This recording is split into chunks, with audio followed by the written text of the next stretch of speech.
అన్నయ్య పెట్టాడు దండం, తమ్ముడు పెట్టాడు పిండం.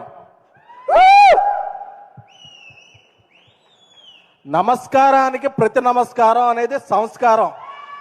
ఆ సంస్కారం చేతకాని వాళ్ళకే ప్రజలు ఇస్తారు ఇలాంటి తిరస్కారం. తెలుగు చలనచిత్ర పరిశ్రమలో సింహాసనం మీద కూర్చున్న అర్హత మా అన్నయ్య ఇంద్రసేనుడిది. అలాగే రాజకీయాల్లో సింహాసనాన్ని మార్చేసే పవర్ మా జనసేనుడిది. సో విజయం వచ్చింది కానీ విర్రవీగితే పాత తెపెళ ఫేసులకి మనకి తేడా ఉండదు. సో అందుకని అందరినీ సోదరులా భావిస్తూ రాష్ట్ర అభివృద్ధికి అందరూ తోడ్పడాలి. అలాగే ఎవరి మీద కోపం వస్తే టికెట్లు రేట్లు తగ్గించేసి సినిమా థియేటర్లు బయట ఎంఆర్ఓల చేత ఆర్ఓలు చేయించే కాకుండా ఇప్పుడు సినీ పరిశ్రమకి మంచి చేయాలనుకునే ప్రభుత్వం వచ్చింది.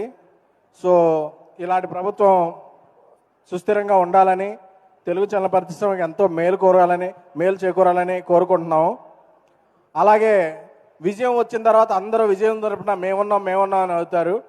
ఈ విజయం రాకముందు నుంచి విశ్వప్రసాద్ గారు జనసేన క్యాంపెయిన్లోనూ విరివిగా పాల్గొంటూ అలయన్స్కి అండగా నిలిచారు. సో ఆయనకి కూడా శుభాకాంక్షలు. సార్, మీరు